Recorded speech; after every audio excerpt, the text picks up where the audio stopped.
Good evening, everyone across the world, sports fans.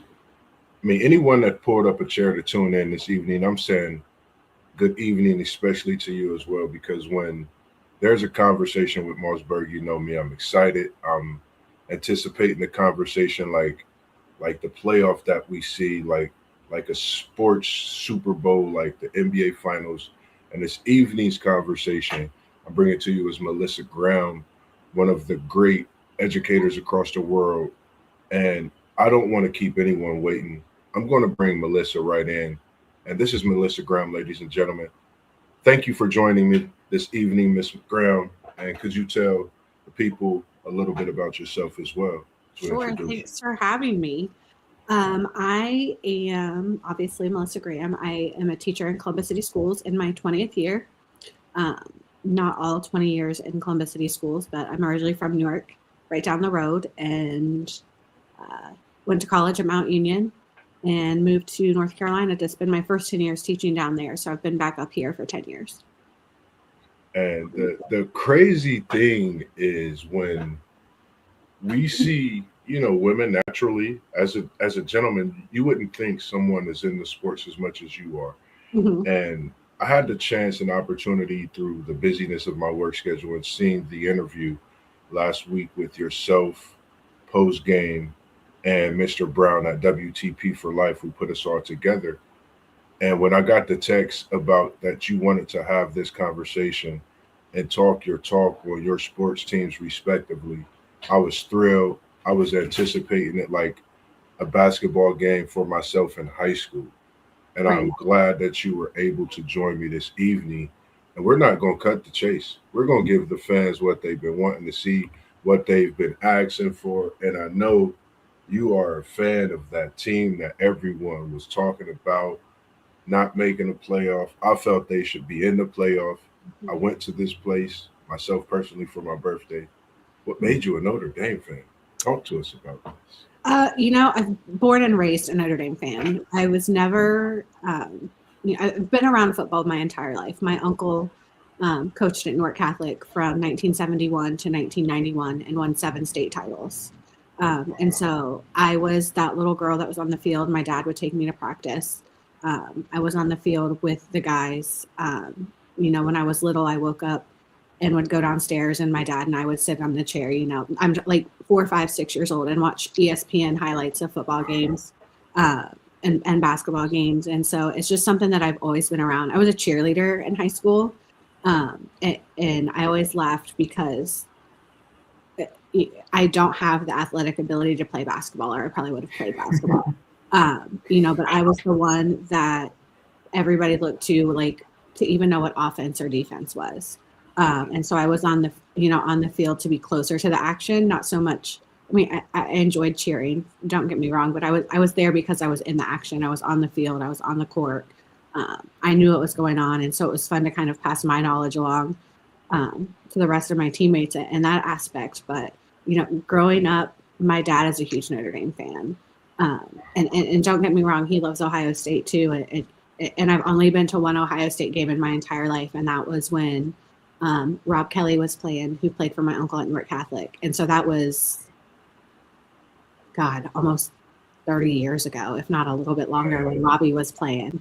And so I, I've just always been a Notre Dame fan. And it's something that, people are always like, oh, you just like winning teams. And especially when people hear that I like Duke as well. And there's a story there as well. But I've just always been a Notre Dame fan. I grew up um, loving Lou Holtz and seeing him on the sideline, crouch down, picking the grass, and when fields were Yeah. grass. So, um, and just always being around the sport. Notre Dame was my team and has always been my team. And through all of the ups and downs that the Irish bring us year in and year out, they've taught me a lot. They've gotten me through some times, and Yes, uh, definitely, definitely. it's just one of those things. I remember one year for my birthday, my dad took me to see Rudy in the theater. And until this day, I'm 42 years old. When I see Rudy, I cry at the exact same 6 spots in the movie every time. And so, it's just kind of one of those things, and it's, just the history behind it, I think, is special too. And a lot of programs can play the history card. But I just take a lot of pride in being a Notre Dame fan, and I can dish it out and I can take it. So I think that throws a lot of people off too, because here I am, a, a woman who spits facts and will come at you Yes. with some knowledge. And people, a lot of times, guys are like, "Oh, you just made that. You don't really know what you're talking about." And so, knowing Mr. Brown and working together at school, he's kind of learned that I do know what I'm talking about sometimes. So we get into quite a Yes. few conversations. I'm sure those could be some definite heated debates, being the Notre Dame Yes. woman and him being a Texas Longhorn man, Yes. and we know how those could be. Yeah. It's a special thing as well. When I heard that when we were texting, you're Notre Dame, you Hmm. Duke. Hmm. Actually, my brother is a Notre Dame diehard, just as yourself, Hmm. and he bleeds Duke blue and blue through and through. Hmm. And I was just so amazed to really, tap in and learn some of those things because, like you just mentioned about the tradition, the history, I think a lot of people, yes, they have their own history, but until you're actually, a visitor, you're on a recruit visit and you see the history, that's behind Notre Dame. I think it's a different understanding, and when you hear people speak about it, walking the streets as I did when I went down for that visit and seeing the game. So I could totally understand your feeling and what you mean when it speaks on the history. And tapping into when you mentioned growing up as a young girl in football, seeing it every day, being 5 years old, sitting on the couch watching ESPN with your pops, as I call my dad, if you don't mind me saying No, you're pops. fine. Talk to me about those times. How was your school days? How was your weeks? How was that battle as a young lady being into sports? I can't remember the name of the movie. I'm trying to think of it, maybe too hard, but it gives me that thought of that movie with that young lady that loved sports, Blind and she or was not the right blind there with side. her dad. I know exactly. And now I can't think of it. Remember the Titans. And her Yes, dad is the yes, coach. yes. Yeah. I am that little girl. And now I'm just grown. Um, you know, again, being around my uncle and my dad, being not so much on the coaching staff, but being involved with my uncle JD at Notre Catholic for years, growing up around football. To this day, I call it me and my group of old men. But obviously, once I was cheering in high school, I couldn't go to different football games every night. But Yeah. there's a group of us, and my dad including, and we go to a different football game every Friday night, a different high school football game every Friday night, and we go across this state. One of my kind of favorite stories is to tell, and people probably don't even know where this is at, but um, one of the Hoyne brothers was playing for St. Henry, and they were playing in Versailles, Mm. at Versailles. And if you've never been to Versailles, the high school stadium butts right up against a neighborhood. And so it, Wow. it's they're now D7, D6 schools, but at the time they were D6 schools. And it was standing room only, and we drove 2.5, 3 hours on a Friday after school to get to this game. And we couldn't get in the stadium. So we walked into somebody's backyard with the fence of the goalpost, standing there eating hot dog. Like it was like a Man. tailgate party. And I'm like, it might have been a playoff game. And I'm maybe 13, 14. I might have been in middle school, standing with this group of guys, my dad and the guys, watching a high school football game. And so it's just something that I've always been passionate about. My dad always, he takes the blame. He's like, I did this to you. I'm every time, cause I'll go at it with anybody. And he's like, yeah, this one's on me. Sorry guys. Like I created this. And so I kind of always joke with them, like, hey, you did this, not me. I did not choose this life. You chose it for me. But it's That's just just, something that we've done, back when bowl games mattered and bowl games were bowl games, and everybody was still playing in them. New Year's Eve and New Year's Day, it was sun up to sundown, sitting on the couch, eating snacks all day, watching those New Year's Eve six and the New Year's Six games.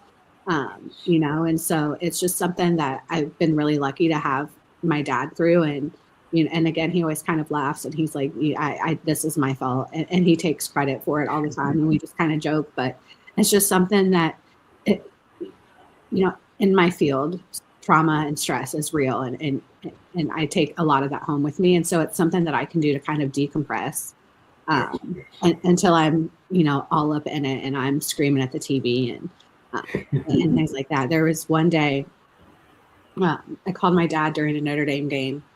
I want to say 63 times before half.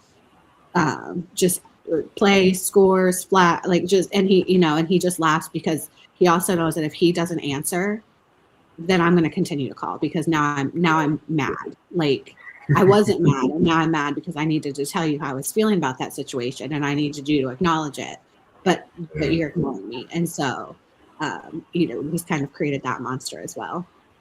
Wow, that's just amazing to hear. Like, when we think of sports, I think the one thing that we fail to realize is sports pertain to so many things, not in just life, but every day. You can wake up and see a highlight on TV. It can make you think about a time, like you said, with your dad being little and growing up, and it builds something special, And if it wasn't for sports, I think, it would be a whole totally different world. So, it's appreciative again to hear these stories in this conversation, and I appreciate you again. And another question it's getting weird now because I'm old enough that players that I started watching way back when are now having children playing for teams, and it's just like I'm like, oh, ooh, that makes you feel a little something. But I'm just definitely a sports guy. Now, when we talk about your Notre Dame Fighting Irish, we know it made you a fan growing up with pops and uncle and just being that sports guy. Who's your all-time favorite football player from Notre Dame? This is a tough one. I would say I don't remember watching Jerome Bettis play. I mean, I'm sure I did. I don't recall it, but I mean, obviously, he's one of the greatest running backs to ever play at Notre Dame. But I would say probably in a more modern era would have to be Brady Quinn. Brady and I are the same age. He graduated from Kaufman the year I graduated from Newark. And then another from that kind of class I really, really loved Tommy Zbikowski and Jeff Samardzija. And those were just, the three guys that were an epitome of Notre Dame to me. Would probably be my top three. And probably in the most recent era. I mean, there's a ton of guys that I love and will always. I mean, Jeremiah Love is obviously right up there this year as going to be one of the top running backs in the country this year, not even just at Notre Dame and ever. I remember going to a blue and gold game in the spring game and watching. I can't think of his name. It just left me that quick. It'll come to me. But he was a quarterback, and it was like, oh my God, I'm watching. And now he's our director of player operations, and so it's just one of those things that I'm just like, oh, and his kid's a walk-on the team now, so it's just really, really we're on Paulus is who I'm thinking of. Yep, I was about to say, yep, I think that's what it was. Yeah, I thought it was a guy they had talked about when I went to the North Carolina State game, but it is Ron Paulus. You're right. Yeah, so I mean, we've just had so many great guys go through the program, and I think that's something that also keeps me a Notre Dame fan. Is we've lost some people to the portal, and we'll get some people to the portal, but in this day and age, who's not? But it's just I feel like we're really a cleanly run program, and we have expectations, and that starts from the ground up. Totally agree. And when you mention the name Brady Quinn, Zbikowski, Jeff Samardzija, I think people forget about those three guys that played, years at Notre Dame was definitely, key players. I think will be, greats respectively when Notre Dame continue to build that shrine as they have been throughout the years. Kyle Rudolph, who played at Cincinnati Elder, and he's given a lot back to Cincinnati Elder in the past few years after his retirement with the Vikings. So, there's a pipeline, especially to the Cincinnati Catholic League schools, back to Terry Faust's days coaching in Cincinnati and then going to Notre Dame to coach. And so there's just a constant they understand Ohio high school football and try to get that pipeline from Ohio to Notre Dame. Definitely, I agree. They definitely do, and seems like they like that Kaufman school because I know they had a guy. I think it was his name was in Duzier that played at Mm-hmm. Notre Yep. Dame. I forget, and he played at Cincinnati. And I mean, I think that was a great talent for him to have so many years in the NFL. Who would have thought you go to Dublin Kaufman and Mm-hmm. this kid goes to Notre Dame? Mm-hmm. You know what I mean? So it's just a great thing to see a school like Notre Dame when they're coming in Columbus, Ohio, Mm-hmm. and they're picking kids and hand recruiting them. Mm-hmm. See, bus man, Notre Dame. I'm telling you, if you go down there for a visit, you will definitely love it. So I'm just saying, man, go visit that university. A lot of people probably forget that Lorenzo Styles committed to us and played for us for 2 years before he transferred back to Ohio State. So And we were really close to getting Sonny too, but I think Sonny really wanted to follow in Dad's footsteps and go to Ohio State. And then Lorenzo kind of just didn't pan out for us at a wide receiver position.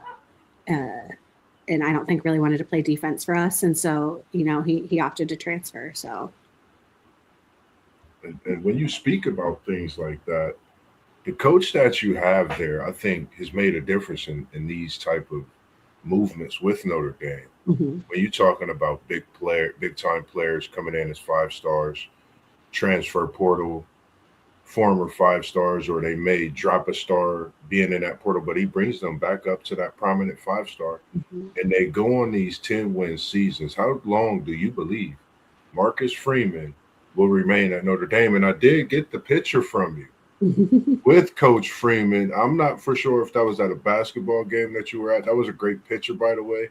I'm sure you got many stories to tell as well. But yeah, I was actually I took 2 sweatshirts. I was actually in South Bend for the Duke Notre Dame basketball game. And so I was sitting with a player's parents and ended up moving to the student section because they were on break. And Coach Freeman was there. And so I pulled out my Notre Dame sweatshirt, did an outfit change. And it was funny because I'm like, I walk over and, there's Duke fans sitting beside him on the sideline. And I'm like, Coach. And they were like, you just changed your sweatshirt. I said, I'm not stupid. Like, I'm not going to have a conversation with him. And they were like, that's hilarious. Because I had, obviously from Notre Dame football, going to Notre Dame football games, I had my stadium bag. And so it's Notre Dame football stadium bag. Because when I'm in Durham and I'm at Cameron, I just take in my little belt bag. I don't need a big bag. I'm not carrying blankets. I'm not carrying, you know what I mean? And things like that for football. And so it was hilarious. And he was the sweetest guy. Took a picture. At that time, one of my friend's sons was being recruited by Notre Dame. And so I kind of name dropped him a little bit, and he ended up signing with NC State. But it was just, I have no fear when it comes to things like that. I was there by myself. I mean, I go to Notre Dame football games by myself. I get up in the morning, I drive, I go to the game, I drive home. And so, it was that's how I got my picture with Marcus. Appreciate it. Kind of back to the question as far as how long I think Marcus will be there. I am not a Brian Kelly fan. I wasn't a Brian Kelly fan when he was there for 10 years. He set us up for success, unfortunately. And chose to for greener pastures and that dollar sign, which we see where that led him. But he did have some 10-win seasons, and he brought Freeman on as an assistant coach and as his defensive coordinator. And I think Coach Freeman learned a lot about building a program. BK was not known for that. The boosters did not like BK, but BK won 10 games a year and got us. He got us to our first BCS game. He got us into our first championship game. Big game Brian is big game Brian. Like, he never won that big game. Coach Freeman hasn't there yet, but he's gotten us a lot closer. We weren't getting blown out. People forget, like, we're just 1 year out of being in the national championship game. And to get there, we had to win 3 major bowl games. We played Penn State, Georgia, and Indiana. Who knew Indiana was going to be what they were with Coach Sig there right now? But I think and the word Marcus is wanted by everybody. Who wouldn't want a young coach who is a motivator and a player's coach who wants to see his kids grow? There's a series on Peacock that they did in NBC Sports called Here Come the Irish. And there's clips on there just this year at the beginning of the season when a lot of people don't realize how close the quarterback race was between CJ Carr and Kenny Minchie. A lot of people, and we lost Steve Angeli to the transfer portal to Syracuse, but a lot of people forget how crucial Steve Angeli was to get us to that Ohio State championship game last year. He saved our season when Riley went down. But there's clips of Coach Freeman talking to Kenny Minchie and letting him know, we're going with CJ. You're going to be our backup, but I want you to know it was close, and I want you to know that I love you and I respect you, and your hard work is going to eat, and I understand you're biding your time. And Kenny is 20. He's been there. He's backed up Sam Hartman. He's backed up Riley Leonard, and he was playing behind Steve Angeli last year too. So he's bought time, and he's bought into the program, and he wanted to be a Notre Dame quarterback. A lot of kids would have transferred out after that first year of having to back up and play behind a quarterback that we brought in the portal. But he hung around, and Kenny leaves. They dap it up, hug each other, and Kenny leaves, and Marcus just plops down on the couch in his office, and you can just see the emotion that he had, that he just had to break that kid's heart and ruin that kid's dream. And like, he took it personally too. And then, the next scene is him letting CJ Carr know that, you're QB1. And CJ's reaction is, how did Kenny take the news? Like, does Kenny know yet? And Marcus is like, yeah, and it's just the culture that is the difference, I think, from Brian Kelly era, those 10-win seasons, to Coach Freeman's 10-win era seasons. I hold grudges like nobody else. I'm half Catholic. I'm a Notre Dame fan. I'm still pissed about losing to Northern Illinois, and that was 2 years ago at this point. We went 0-2 to begin the year, and I didn't step foot on campus this year because I was mad. Hold on. I don't mean to cut you off. You said you're a season ticket holder and you didn't step foot on campus. I do not have season tickets. No, but okay. I go to 90% of the home games. But I did not step foot on campus this year because I was so frustrated at the effort on those first two games. And I knew if I saw our defensive coordinator in person, I'd probably end up in jail because I was going after him. I was mad. But Marcus took and a lot of people forget too, like 18 to 22-year-olds now are not the 18 to 22-year-olds from 20 years ago, from 10 years ago. Lou Holtz could rip a kid apart and be praised for it, and the kid would respect him, change his attitude, turn it around, play how he was meant to be played. And now, in the season of participation trophies, and you made me sad, and I'm pouting, and I can leave and go make money elsewhere. It's hard. I have a friend who was a high school coach in North Carolina. He's in his 36th year. He retired. They rehired him to fill in for a position that for the coach that took his place, left unexpectedly. And he's like, I don't know how I've done it so long. It's not like it was, when I first started. So kind of having that background knowledge too, but I really think that Marcus Freeman wants to win a national championship with Notre Dame, and I think he's going to build it, and he's going to do it. Into it. You ran yourself right into that next question as well about the championship. Yeah. Will Notre Dame finally get a championship in the upcoming season, and why? What's your thoughts on that? We are so close. We were so close last year. We had Jeremiah Love that was at 60%, and without him sacrificing his entire body on that 4th and 1 at the goal line, on that, we were on the 3rd or 4th yard line to get that first down. That shows you right there that the kids want to win for their program and for their coach, and for each other, which I think a lot of people forget about too, especially in this day and age of the portal and NIL and all of that these kids came to Notre Dame because they wanted to play for the program. they wanted to play for the golden helmet. They wanted to play for the blue and gold and the gold pants, and they want to play for touchdown Jesus, and they want to play for the fourth quarter, 1812 overture that gets played between the third and fourth quarter. Like, they are there for that. They want to sing second at the Navy game, because if you're singing first, you lost. And so they just want to do it all for each other. And I think that culture shift is something that we've needed so much to get us to that next step. So many people are arguing, oh, you guys have a cupcake schedule and blah. Listen, we're not playing 6 or 8 MAC teams before we play our conference schedule. And we can talk about conferences if you want, but that's a whole different. That's a whole. We'll bring you back for another conversation. Whole different situation, in my opinion. Especially now with NIL and portal and the way bowls are working. But I think within the next 3 to 5 years, we're getting it. We've seen kind of what has happened to those big time superstar programs.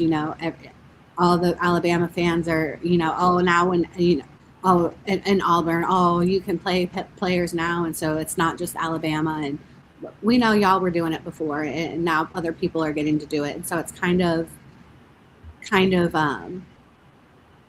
evening out the playing field. And so, we're seeing teams like Indiana who all of a sudden, Kurt Signetti, not one of my favorites. I think he's kind of a jerk.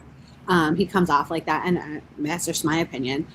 But he can coach, and he's coaching 2 and 3 and 4 stars to get the most out of his kids. And look where he's at right now.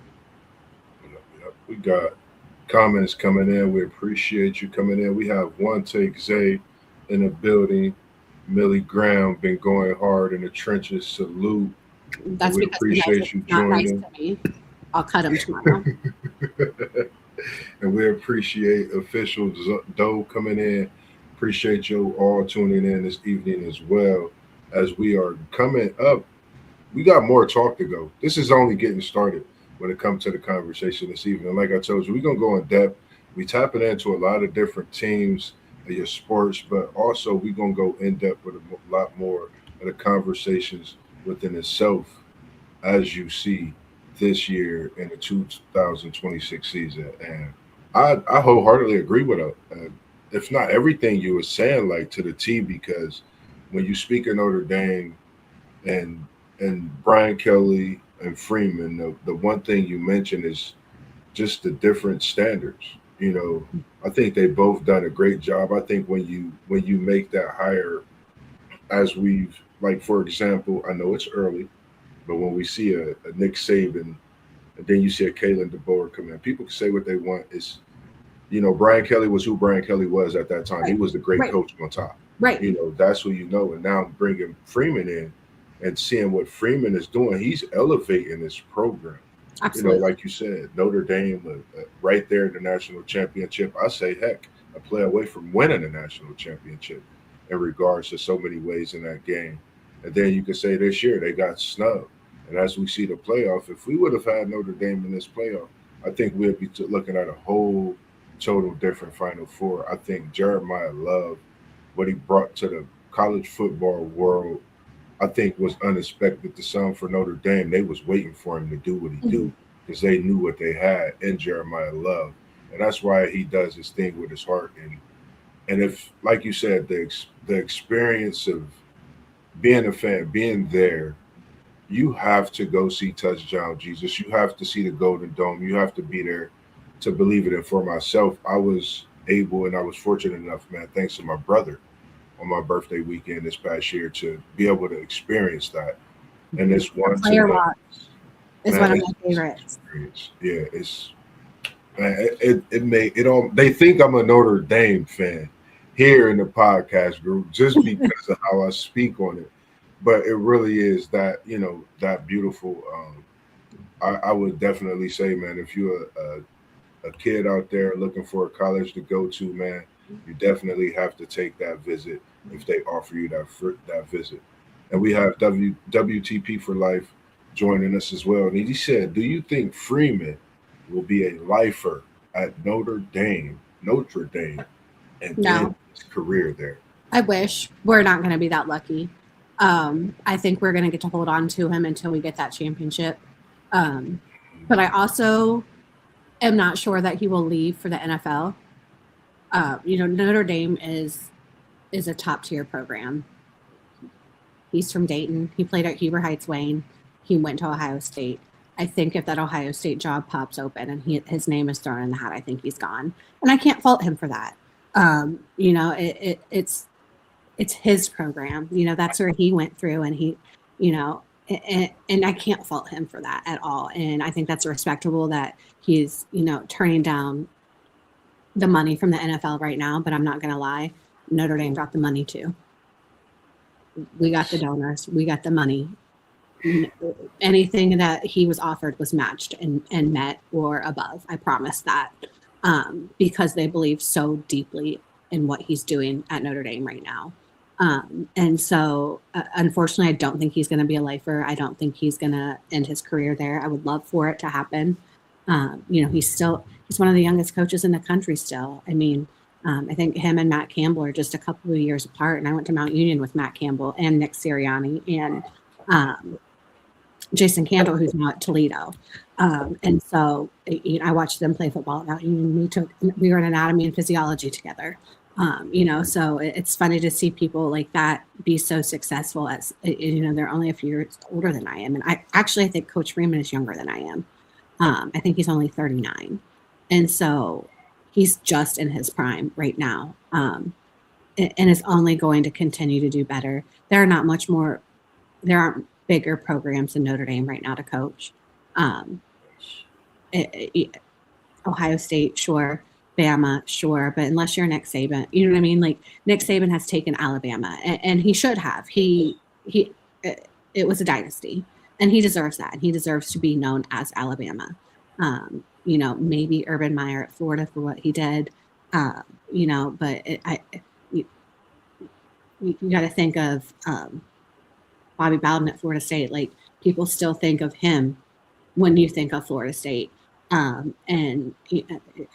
Just I think that's kind of an issue that we're seeing right now is all of the old souls are done. They're tired, and they should be, you know what I mean? Like, they've given it their all for so many years, and there's really nobody in the ranks to come up. So it's going to be a rough few years, I think, because we've got to give some of these coordinators and younger guys opportunities to coach in big time programs. I think Coach Freeman has done a good job of his staff. Like I said earlier, it took me a while to warm up to Chris Ash as our defensive coordinator after having Al Golden. We had the best defense in the country for 2 years under Al Golden, but then having Mike Denbrock as well coming back to us as a knowledgeable offensive coordinator. A lot of people don't know about our special teams coordinator, but our special teams are top 5 in the country, with the exception of our kicker. God bless. We just need a kicker. But we're not the only one that needs a kicker. But just yards after, we've got a solid staff, and we've got great assistant coaches. Mike Mickens is our DB coach. We just promoted Al Washington to our D-line coach, where he played at Ohio State, and was it D-line? We just promoted him to his actual position where he played with Ohio State and coached at Cincinnati before with Coach Freeman as well. But like, we're moving guys up the ranks, and I think that says a lot too when you can look out. I mean, the college playoff right now has all 4 coaches that coached with Nick Saban at Alabama in some way or another. And so I feel like that's kind of what Marcus wants his legacy to be, is to create those coaches that live up to his potential and kind of take that Notre Dame legacy with them. Kind of what Cignetti's doing right now at Indiana. He learned that, he learned from the best, unfortunately, at Nick Saban. And a lot of people, I think, are kind of shocked that, oh crap, the 4 college coaches in the CFP all coached for him. So, and that leads me. I know you said that he won't end his career there, But the metaphor to what you just said is the fact that Nick Saban is retired.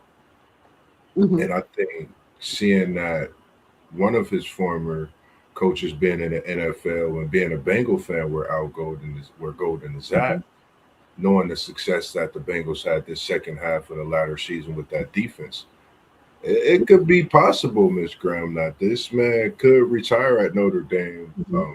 I like his chances with what he's built. Being a young, successful coach, Hmm. why not end your tenure in your legacy that you've built? And you'll be talked about as in the ranks of a Nick Saban Right. and Right. likes of other coaches, even. And I think with you're talking about someone that's born, raised right here in the heart.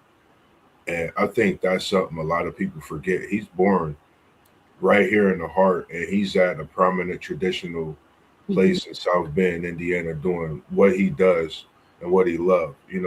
I think it's only right that he leave his legacy right there where he planted it here and took it and carried it those miles over, and he'll still have that, access. And I don't know. That's just my opinion. Yeah, that's why I think But the only possibility of him jumping it would be if Ohio State opens up.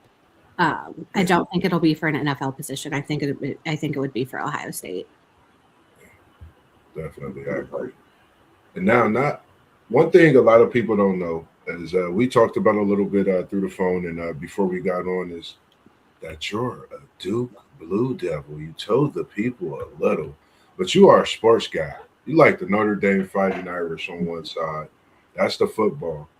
And then you're a Duke Blue Devil on the basketball side. And talk to me about Duke and all the Dookie hoopla, the Cameron crazies. What made you a Duke Blue Devil? Talk to me a little about these. Well, I became a Duke Blue Devil fan because, like any other little girl watching Sports Center or a game with their dad, um, at the time Bobby Hurley was playing, um, and I thought he was cute. I was like 7, 8, maybe a little bit younger. And so I became a Duke fan because of Bobby Hurley being cute. Little did I know I would be where I'm at right now as far as um, going through it with them all. You know, Chris Collins hurt his ankle during the North Carolina game his senior year. I was 8 or 9, and I walked around with a limp because I was having, and I told everybody I was having sympathy pains. Some people might think I'm psycho, a little bit psycho about it. But I, when I graduated college, I moved to 15 minutes outside of Durham because that's where I'd always wanted to live was Durham. And so that's where I started my teaching career. So I was 15 minutes from campus. Um, and it's funny, I'm actually um, friends with Nolan Smith and his wife. And then his sister, Sydney, and I are really good friends. And so she was actually at the game last night. And so as I'm losing my mind last night watching the first half of the game, as anybody should have, she's texted me. She's like, I'm here. I'm yelling. I'm like, listen, get the phone to John. And she's like, I'm like, get him the phone. And so it's just something that, again, when I cheered, I loved being able to be on the court. I am the only cheerleader probably at Newark High School history that's ever gotten a technical foul. Um, and Hold on. Not to cut you off. You got a technical foul as a cheerleader. yeah, we were playing Zanesville, who we hate. And I hate their coach, Aaron Holt. I hated Scott Aaron Holt with all of my heart. Hated him. And we were playing at Newark, and I don't know if you've ever been to Jimmy Allen, but the cheerleaders kind of stand at an angle, and I always stood because Yes. I'm a mover. I always stood underneath the hoop and underneath the basket.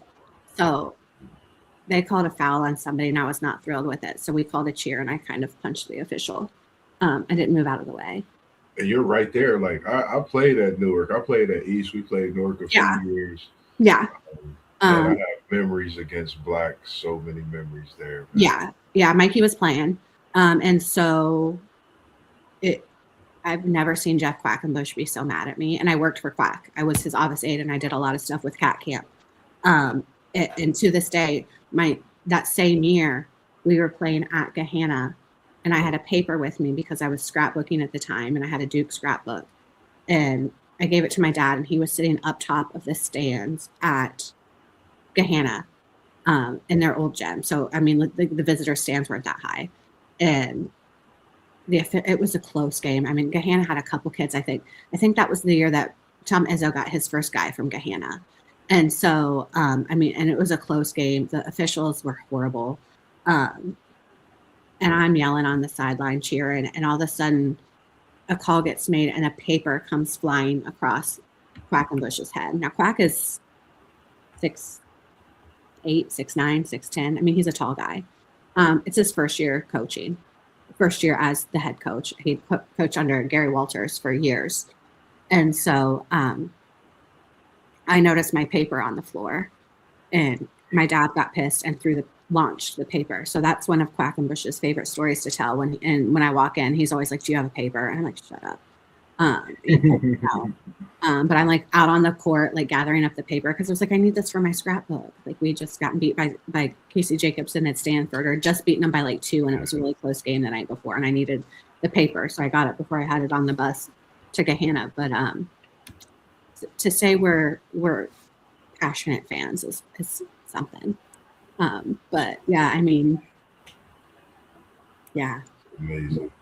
When you think of Duke basketball, you think of the Blue Bloods national championships. Of course, you think of Coach K and his excellence. But I think when you think of Duke basketball now, a lot of people, I think, when it comes to the coach at Duke, John Shire, they forget one of the 3-point shooters that everyone feared when he played at Duke. If I'm not mistaken, won a national championship. Was one of the top 3-point shooters in the ACC multiple years, All-American. I mean, his resume, and you mentioned Nolan Smith as well. When they played together, you're talking about a backcourt that had an IQ of 1 to none. Now, when you see this Duke team this year, and you see, I believe that Nolan Smith on that bench, if I'm not mistaken, with that Duke team, and you see some of the intangibles that this team has, is there anything that you can kind of recall from that championship team with Shire and this team that they have this year? Tell me about this team you see. Yeah, Nolan is actually now the head coach at Tennessee State this year.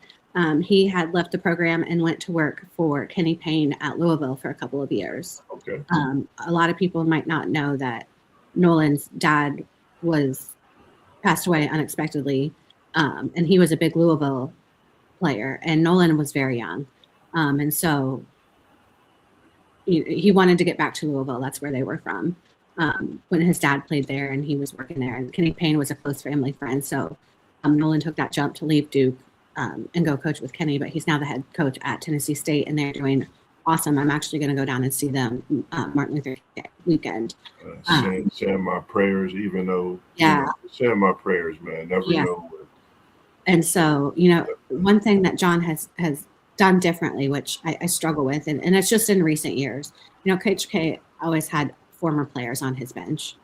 And John did for a while, and now we just have Chris Carrawell, who's our associate head coach, and then Tyler Thornton, who's back as an assistant coach, who took Will Avery's position this year. And we have Emmanuel Dildy, who was at Oklahoma, and then Evan Brads, who I believe was at Utah at the Jazz. And so we've got some new non-Duke people on our bench, which is it's still weird for me to see, because I'm used to looking down the line and seeing Duke point guard, Duke point guard, Duke big. And, so that's kind of been a change in what John has done. But I think still the culture is still there from Coach K. You always saw Coach K with his hand like this, and he's just cussing the kid out right next to him. Again, back in the day where you could just tear into somebody's butt over a play. In my group chat last night, I was like, Coach K had pulled all these 5 starters and played the towel guys at this point last night. If you want to play, go, because these jokers aren't doing it. We've had a rough 4-game stretch of effort. of not meeting those expectations. And Coach K has written multiple books on teams and leadership and what it means to be a team. And so I laugh because I'm old. I'm an old school person. I love a team shoe. And it's weird for me to see everybody wearing whatever shoe. It's just weird for me. Weird. Yeah. And so it's just something that I'm old heart about. Like I love a team shoe. When your shirt's not tucked in, I get mad.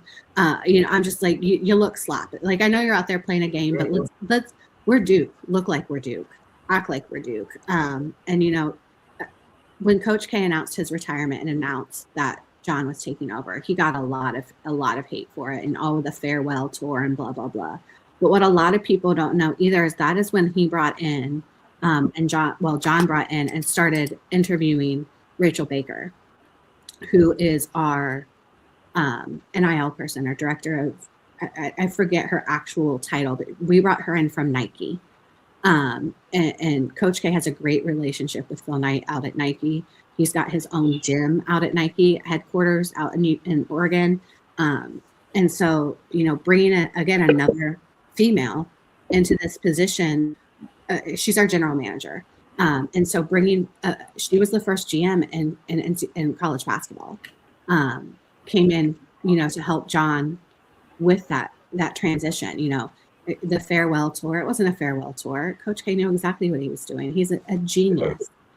John was recruiting anybody anyway, but he wanted John to make sure he was recruiting the kids he wanted, not the kids Coach K wanted, and to set up and build his program. Coach K didn't go to a game at Cameron that first year at all, because he wanted John to be John and to do what John wanted to do, which I think it takes a lot. I mean, you coached there for 42 years, and you're stepping back, and the court's named after you. You're the one that finally got air conditioning brought into Cameron, because it gets hot, and it got hot, and people crazies are passing out all the time. Fans are passing out all the time, and so setting John up for his own success, I think, is what has made John where we're at right now and where we have been. Recruiting is still insane. I think we got so lucky last year to be able to witness those 5 starters every game. Kaman Malawach, Sion James, who was a senior transfer in to bring in that leadership from Tulane that nobody really knew about. And here's, this big bruiser that is playing for the Charlotte Hornets right now. And no one in a million years would have thought that Sion James was going to start at an NBA level or even get NBA minutes. Blessed to have Cooper Flagg and Con Knipple and who did I miss? Bill Foster, who had the game of his life in the second half last night, and had a tough season because he got replaced by Tyrese Proctor, our Australian player. That as a starter, Tyrese ended up starting a majority of the year because Caleb just was struggling so bad, and Tyrese came in and took that on, and Caleb was great off the bench, and so I think we got really spoiled with that team last year. They lost 4 games all year. And the way they played together was just so special. It reminded me a ton of that 2001 team with Carlos Boozer, with Mike Dunleavy, with Chris Carrawell, and just amazing. And Shane Battier. Oh my God, how can you forget Shane Battier? Just greatness all around, and just the joy of playing together, and everything was so natural. That's what Coach K teams were. And again, I've mentioned it before, like these 18 to 22-year-olds aren't Carlos Boozer or Shane Battier back in the early 2000s. It's not Bobby Hurley. It's not Chris Carrawell. It's not Steve Wojciechowski, who's slapping that floor and playing with a bloody nose the entire game. You know what I mean? Like, times have changed, and to get the most out of these 18 to 22-year-old kids on a daily basis is hard. And as Notre Dame fans and as Duke fans, we have high expectations. And you get those fair weather fans, like, oh, I just like Duke because you've got Cam Boozer on the team this year. Last year, you've had Coop, or RJ and Zion when they were there. playing together, or Paolo, just the past 5 years recruiting has, not that it ever lacked, but has just been on absolute fire. It's as a Duke fan, it's great to see that Coach K retired and didn't leave the program, because he left it into the person that was going to do the best to continue on and create his own legacy at that point. Agree. And when you was just mentioning so much at Duke, when it comes to some of the former players, you mentioned one of the new names, and it's a boozer. Cam. That boozer, Cam. Talk to me about Cam, and then the brother next Yeah. beside him that a lot of people forget about. I hmm call them the Booze Brothers, hmm because people think of booze and they think of drinking, but they hmm giving you booze with a splash, and it's on the hmm court. Talk to me about the Booze Brothers. Yeah, What's your Caden is thought? actually starting at point guard right now to kind of take some of that ball handling off of Caleb, so Caleb can be more of a shooter and a driver. Um, Cam and Caden have played together forever, obviously. And when you grow up and your dad is Carlos Boozer, one thing you're going to have is fundamentals and footwork. And Cam's got great footwork down on the block. Caden is a guard, and they're not much shorter. Caden's only a couple inches shorter than Cam, but they played Columbus. I forget, it was Columbus something, but out of Miami, and they won 4 state titles in Florida. And they weren't at IMG, they weren't at Mount Verd, they were playing um, together in Miami. You know what I mean? And so they weren't at one of those specialty schools. Um, and I'm sure Columbus is one of a typical specialty school in Florida for athletes, but you don't hear about it as often as you hear about um, IMG and Mount Verd. Just kind of like Chaminade Madonna, where Jeremiah Smith is from, for Ohio State, played football there. That is a public school. That is a Miami-Dade public school. And so, Prolific Prep has now moved to West Palm Beach out of California. And we've got a kid from Upper Arlington that's down there right now. Alex Smith was at Upper Arlington, and he transferred down to play at Prolific this year, who's already committed to Ohio State. And so, where was I going? Cam and Caden have played against the best of the best their entire life. And it's fun to see them on breaks together, because Caden knows where Cam is going, and Cam knows where Caden is going. It's that twin telepathy, and I've played together forever. And it's fun to see, kind of shake each other off. And it's just fun to see. Carlos stood the entire game last night. I could not be a parent watching my kid play that high level intensity at Duke, any big time program, and just keep myself calm, cool, and collected, because words were flying out of my mouth last night. And it's just, and again, I bring back to, I watched Carlos win a championship. And now his kids are there, and they have a chance to win a championship. I do see that question. I think Cam is one and done. I think Caden will be back. You think Cam is one and done? You think Caden will be back? And when we speak on that, Cam being one and done, Caden being back, do you think Duke goes to the Final Four, or do you think they can win the championship this season? Or do you think this team is better than last year's team? Talk to me about this. Me personally, last year's team was I thought this team was number one a couple weeks ago when they ranked Arizona number one based on the battle tests that they have had. I don't know. John did a great job scheduling this year, because we did not. The ACC was down last year, and again, we can talk about conferences later. But our preseason and non-conference schedule was not where it needed to be able to compete. We were 30. We lost 4 games last year. We got to the Final Four game and had Houston beat, and we're up. And then we just played not to lose. And I think that's a young coach not quite sure how to change that perspective of young guys' minds in a big situation. I mean, we started 4 freshmen and a junior. Coop turned 18 in the beginning of, or at the very end of January last year. So he was 17 when the season started. You know, Kaman Malawach came over and had only played organized basketball for 4 or 5 years before he comes to Duke and is doing what he's doing, you know, and just loving every bit of it. I think personally, this year's team on paper looks better. Last year's team performed better at this point in the season. This year's team went through that gauntlet of our preseason non-conference schedule. You know, losing to Texas Tech, we did exactly what we did against Houston. We played not to lose, and we lost. We had no reason to lose that game, and we did.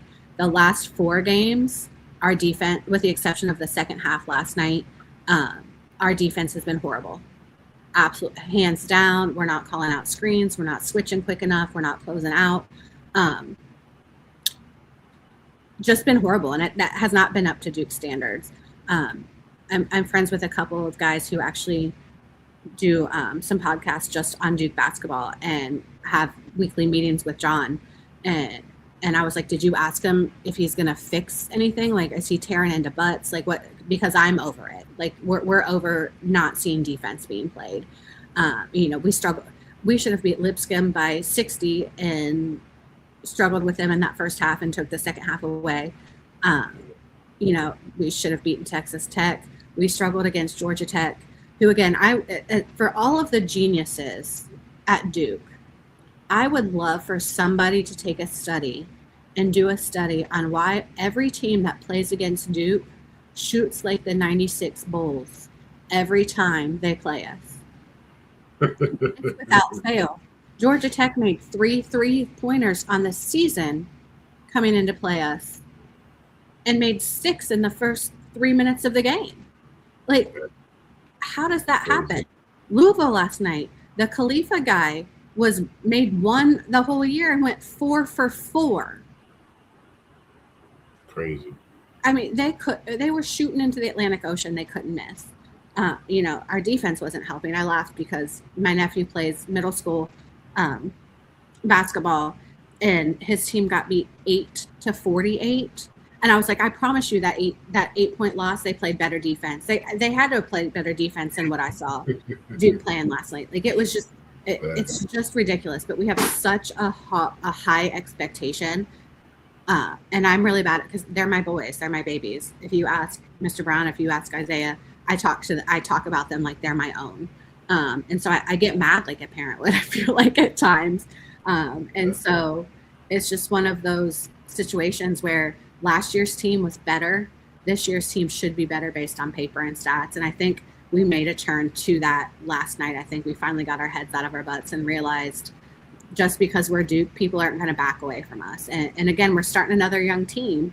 And, you know, having Caleb Foster's leadership, Malik Brown has been a godsend transfer from Syracuse for the past 2 years. You know, and it's just, we still just have a lot of young guys on our team. Our guys last year, we started 4 freshmen, but they didn't play like freshmen.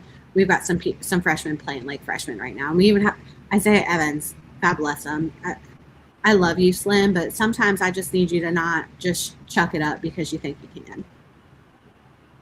Understandable. And seeing where you guys are, ranked number 6, 14-1, coming off a big win at Louisville. I think, you know, for me, I have you guys in a Final Four, not knowing what the Final Four look like. That's just where I'm at right now. I went from being a Kentucky fan last year to talk about AJ DeBanza once I seen him sign during college football season. I'm now a BYU fan. Mm-mm. That's how big the signing was for me personally. I've been watching their basketball. I haven't really done, you know, a lot of research on their history, but I'm gonna do that myself this year just to get a little more in tune to BYU basketball, because it takes a lot for you know be the number 1 overall recruit and come to a school like BYU instead of others. So, and I think that had a piece with their new coach, coming from a professional team. And I believe their coach had a lot of success working with bigs. And you don't get that a lot in college basketball anymore. A lot of coaches that were a big or are able to work with bigs, there are a lot of point guards, a lot of forwards, but you don't get a lot of guys that are able to coach bigs and truly coach bigs up, which is typically why you have an assistant who might have been a big. Or, at one point in time, Chris Collins and Steve Wojciechowski were coaching the bigs at Duke. They were two the best point guards at Duke and Duke history, and they're got football pads out, the big tackling pads, and are trying to get the ball at practice, slamming them into the bigs and things like that to try to coach them up and simulate what it's like down amongst the trees, if you will. Yeah, definitely. And just a quick thought. I know we spoke on Notre Dame. I know we spoke on Duke basketball. Before we get out of here, we haven't went into what other questions I know that's changed sports. What's your thoughts on that? NIL, one of the biggest things I think has changed a lot in sports, both sides, basketball, football, tremendously. I feel. Just give us your thoughts on NIL.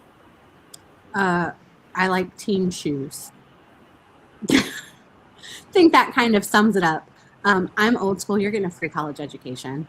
And I understand you're entertaining us, and I understand that people are exploiting you, and I think there should be some level of reimbursement. I think it's gotten completely out of hand. I think the portal has gotten completely out of hand. We've got Chad Baker-Mazara, who's at USC now, who's damn near 30, playing for his 8th college basketball program, just trying to make the money. Hang it up. It's time. Like Perry Ellis played longer at Kansas, and he didn't get an NIL deal. And it's so he was good. He was good. And I think it's taking a toll on coaches, especially in basketball. If you look, Tom Izzo, Bill Self,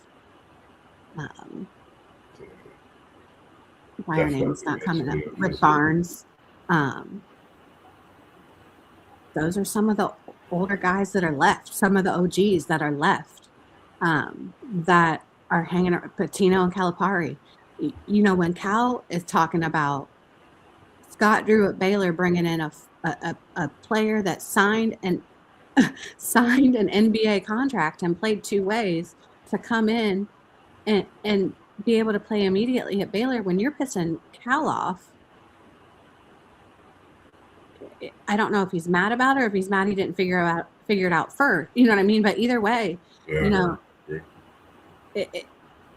something has to be done about it. Something has to be, especially, I think football does a little bit better of a job managing the NIL and the portal, because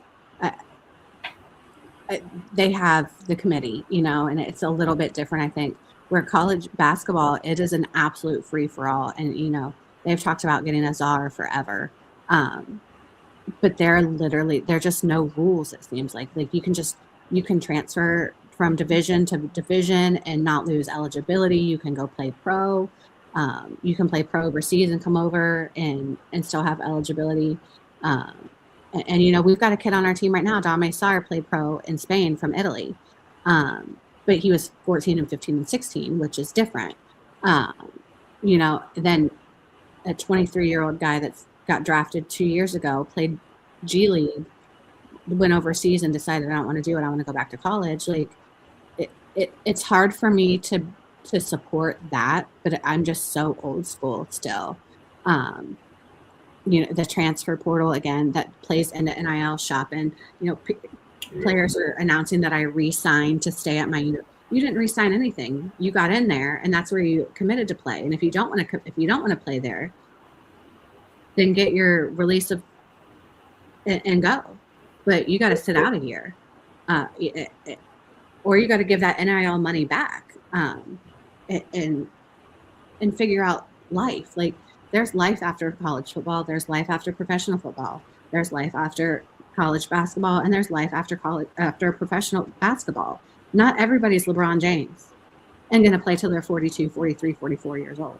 And I think people are tired of seeing LeBron because he's struggling now. You know what I mean? Like they're like, dude, hang it up. Like you gave us a ton of great years. Give us that farewell tour. Yeah, Man. you know, That's what I'm ready for. You gave us those years. You made your announcement. You came back. You left. You went back. Like we're good. You know, and it's funny because LeBron and I are the same age. And when ESPN put him on that cover first, when Jay Billis and them came to do their first game, televised game, I was in Durham at Duke, at a basketball game, going to the Duke Virginia game, and up here you could not find the ESPN magazines with him on it, and so we went into the Barnes and Noble down there and bought them all because you couldn't find them up here. And you know, people are like, why are you buying that ESPN magazine? And we're like, this guy's name's LeBron. He's gonna be the next, like he's it. And people are like, oh no, we've never heard of him, blah blah blah. And then boom, and people, you know, and it's like, told you so. Yeah, it's like, you know, but it just, I think there definitely need to be some more stipulations, some more limits, definitely some more control from a committee, a person. I mean, we all know that NCAA is all about one thing and one thing only, and it's money. And unfortunately, that is where we're at right now, and it's hurting kids, and it's hurting some kids, and some kids are not hurting from it. But I mean, look at Cooper Flagg. He just turned 19, and he's got all this money from the Mavs. And what are you doing with it? I look back at Jay Will, you know, graduated from Duke, get drafted by the Bulls, and you go buy a motorcycle and in your career. Yeah. When young people have stupid amounts of money and no leadership or nobody to help, stupid things happen. And Jay Will's mom was a principal. He had a great family, and he still chose to be stupid. And he'll tell you about it till this day. He's like, I was stupid. I made a dumb choice, and I ruined my career, and I don't ever get to do what I wanted to do. You know what I mean? So it's just kind of that situation that it needs to be regulated more so at the NCAA for sure. I totally agree with you on that. For me, you know, we talk about it all the time. Different thoughts on them. One thing we come with is they definitely need to get a hang to it. You know, it's a lot of athletes, a lot of kids, and they forget that they're students first. Mm-hmm. You got to be a student before you're an athlete, and sometimes you get, you know, lost in what they are with all this money out in the world to just give away because of a sport they play. And like you said, it can't be forgotten of what they are actually doing after their sport. There's life after it. So we can't not put them through the right things, the necessary steps. And I think definitely need to be held, you know, accountable for those things, and people need to come together and find out the best situation for this moving forward, which is something we talk about and, like I said, agree upon. At this point, that was all the questions that I have for you for this evening. I greatly appreciate you taking the time out your evening. I know you got to be up and be that great educator that you are, and I do want to make sure you get your amount of rest that you need. I'm up way past my bedtime. I know if you don't get that rest, you know, it's definitely going to be a different day, but I know you'll make sure the day is bright for those kids anyway, as you always have done throughout your tenure and throughout your lifetime working with the children as well. Yes, thank you so much for having me on. I was kind of shocked when Mr. Brown texted me, and I was like, what are you talking about? Yes. This is what I do. I love bringing conversations to the people, to the world, and what we do now. 2026, like I said, I definitely have you on for more talks, Duke basketball. We have our college basketball shows as well, for more in-depth talk and analysis about what we do on those days. Also, other than that, is there anyone that you would like to thank, as I always do, during this time that you were, you know, brought into the world to be able to just do what you do? Anyone over your time that you would like to thank, that anyone may be able to watch or get back and say thank you for what you've done for me throughout my life, or anything at all? I mean, my dad is my biggest supporter, my best friend, but he listen, we don't do technology with him because then I have to go fix things. Oh, you can still tell him live. He knows. He's actually at a high school basketball game tonight. He's at Notre Catholic in Mount Vernon, and then he's going to Pitt Central and Reynoldsburg tomorrow. So. Yeah, the banger, as we're going to call it. We call those bangers. He's on bangers on top of bangers. So, definitely it'll be with him in one of those times, man. Yeah. But nah, like I said, man, it's great having you, and can't wait to have you on for more talks when we're talking about the Duke Blue Devils in basketball, as well as our coming 2026 preview. We're going to put you together with postgame and have you on for one of those, and then have you both respectively, separately, to have your talks as well on what you think about the football season coming up as well. Other than that, that was my show for the evening, ladies and gentlemen. Make sure you subscribe to all the channels you see at the bottom.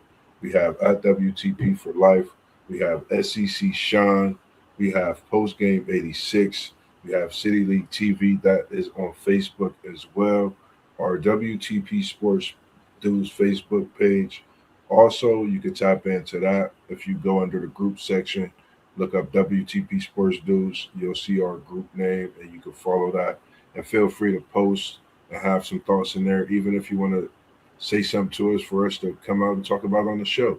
If you don't want to talk about it live, if it's something that we need to talk about for you, that's okay with us. Make sure you follow MossBurgh Podcast as well. Got One Take Zaya also, and myself, MossBurgh, Level Up Sports Team. Make sure you reach out through email, text, and I'm on IG and Twitter as well.